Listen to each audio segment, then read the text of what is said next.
Kaos spesial dari Starting Eleven. Klik link di deskripsi untuk pre-order ya.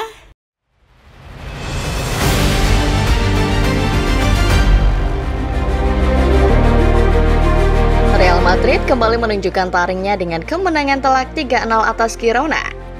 Dalam laga yang digelar di Stadion Montilivi tersebut, Madrid tampil begitu impresif, baik dari segi strategi maupun eksekusi di lapangan. Setelah beberapa pertandingan terakhir terlihat bingung dan kurang percaya diri, kali ini Los Blancos mampu mengontrol jalannya pertandingan dengan dominasi yang memukau.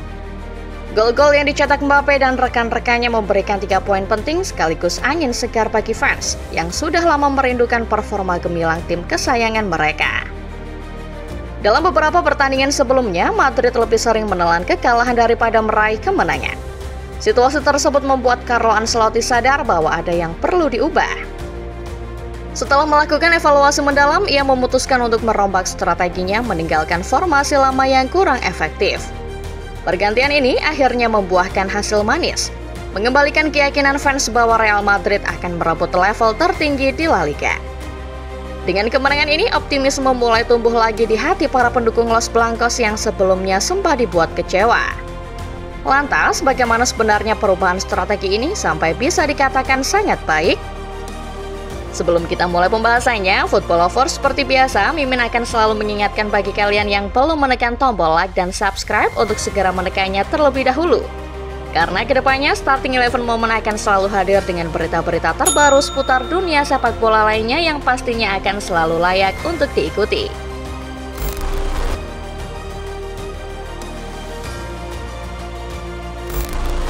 Dalam beberapa pekan terakhir, Real Madrid telah mengalami periode yang cukup sulit. Dari 7 pertandingan terakhir, mereka tercatat lebih sering kalah dibandingkan menang dan ini membuat para fans kecewa berat. Salah satu kekalahan yang paling ramai dibicarakan tentu saja adalah ketika Madrid bertemu Liverpool di Liga Champions. Dalam laga itu, Madrid tampil di bawah standar mereka dan hasilnya adalah kekalahan yang cukup menyakitkan. Padahal jika kita lihat sejarah, Madrid biasanya punya catatan bagus saat melawan Liverpool. Dalam 12 kali pertemuan melawan The Reds, Madrid bahkan hampir selalu mendominasi dengan 7 laga berakhir kemenangan. Tapi kali ini cerita berubah. Liverpool tampil agresif dan berhasil memanfaatkan kelemahan Madrid. Penampilan anak-anak asuh Ancelotti saat itu benar-benar tidak seperti biasanya, terlihat lemah, kurang fokus dan gampang kehilangan bola. Salah satu faktor besar yang membuat Madrid kalah dalam laga ini adalah kecerdikan Arne Slot, pelatih Liverpool. Slot berhasil meredam taktik Ancelotti yang selama ini dianggap efektif. Bahkan, Mbappe yang biasanya jadi andalan Madrid malah terlihat kehilangan sentuhan magisnya. Blunder-blunder kecil dari Mbappe semakin memperburuk keadaan, membuat pertandingan itu jadi salah satu momen terburuk Madrid di musim ini. Kekalahan ini membuat para fans merasa kecewa dan Madrid jadi semakin dipandang remeh di UCL. Mengingat laga sebelumnya mereka juga ditumbangkan oleh AC Milan.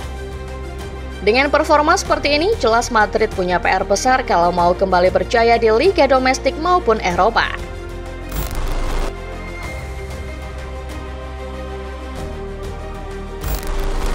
Setelah kekalahan melawan Liverpool, kritik pun mulai mengarah ke berbagai pemain Madrid. Salah satu nama yang paling disorot tentunya adalah Kylian Mbappe. Banyak yang merasa performanya jauh dari harapan terutama dalam laga-laga penting seperti ini. Salah satu momen yang membuat fans kecewa adalah kegagalannya mencetak penalti melawan Liverpool. Penalti itu sebenarnya bisa jadi momentum kebangkitan Madrid, tapi sayangnya Mbappe gagal memanfaatkannya. Blunder Mbappe bahkan tidak hanya terjadi sekali. Saat Madrid bertemu Bilbao, dia kembali gagal mencetak gol lewat penalti.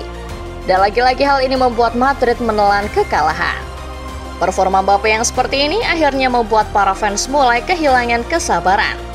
Banyak yang menganggap Mbappe terlalu overrated dan tidak layak mendapat kepercayaan sebesar itu di Madrid. Kritik datang bertubi-tubi dan sebagian besar menyalahkan Mbappe atas kekalahan yang sering menimpa Madrid. Namun di tengah gelombang kritik ini, Ancelotti justru memberikan pembelaan.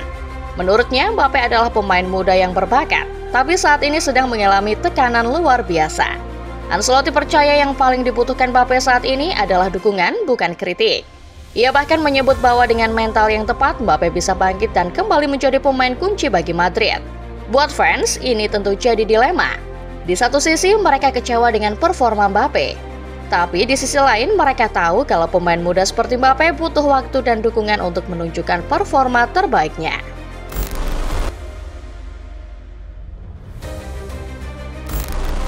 Setelah serangkaian kekalahan yang mengejutkan, Carlo Ancelotti akhirnya menyadari bahwa ada yang salah dengan gaya bermain Madrid. Kekalahan melawan Liverpool seakan menjadi wake up call bagi sang pelatih asal Italia bahwa taktiknya sudah tidak seefektif dulu lagi. Dalam konferensi pers setelah pertandingan itu, ia bahkan mengakui bahwa timnya menderita tekanan tinggi dan tidak mampu mengatasi agresivitas lawan. Data juga menunjukkan bahwa formasi 4-4-2 atau variasinya yang sering digunakan Madrid musim ini ternyata lebih sering membawa kekalahan daripada kemenangan. Ini jelas menjadi tanda bahwa ada yang perlu diubah. Setelah melakukan evaluasi mendalam, Ancelotti akhirnya memutuskan untuk mencoba sesuatu yang baru dalam pertandingan melawan Girona. Dalam laga itu, Madrid tampil dengan formasi 4-2-3-1.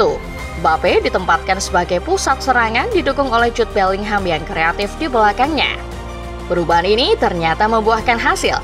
Mbappe tampil impresif mencetak gol di menit ke-62 dan Madrid berhasil menang telak 3-0. Kemenangan ini bukan hanya soal 3 poin, tapi juga membuktikan bahwa perubahan strategi bisa membawa dampak besar pada performa Madrid. Fans tentu senang melihat Ancelotti mengambil langkah berani ini. Dengan taktik baru dan performa Mbappe yang kembali on fire, Madrid seolah menunjukkan bahwa mereka belum habis. Dengan kemenangan ini, fans kembali optimis untuk menatap pertandingan berikutnya melawan Atalanta.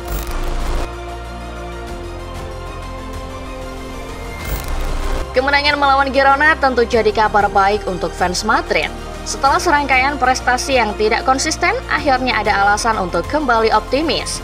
Langkah Ancelotti dalam mengubah strategi dinilai sangat efektif, yang pada akhirnya berbuah manis dengan kemenangan Madrid di Montilivi. Namun, satu kemenangan saja tidak cukup. Madrid masih punya jalan panjang kalau mau mengejar Barcelona yang saat ini jadi pemimpin klasemen La Liga. Selisih poin antara keduanya memang mulai mengecil, tapi kalau Madrid selalu tampil kurang konsisten seperti pertandingan-pertandingan sebelumnya, harapan untuk menjadi juara bisa sirna begitu saja. Buat fans, konsistensi adalah kunci. Mereka tahu bahwa dengan kualitas pemain yang ada, Madrid sebenarnya mampu bersaing di level tertinggi. Tapi tanpa mental yang kuat dan performa yang stabil, semua itu hanya akan jadi mimpi belaka. Kemenangan melawan Girona harus jadi titik balik, bukan sekadar momen sesaat. Fans berharap banyak pada Ancelotti dan timnya untuk membawa nama Real Madrid kembali ke puncak kejayaan. Dengan strategi yang baru dan kualitas Mbappe yang terus meningkat, Madrid bisa saja menjadi monster Spanyol yang harus diwaspadai klub-klub lain. Sekian Football Lovers, pembahasan singkat mengenai perubahan strategi Ancelotti yang berdampak baik setelah perjalanan prestasi Madrid yang belakangan ini kurang konsisten. Bagaimana menurut Football Lovers sendiri? Jika Madrid tampil konsisten, bisakah mereka menjuarai La Liga di musim ini? Coba tulis pendapat kalian di kolom komentar ya.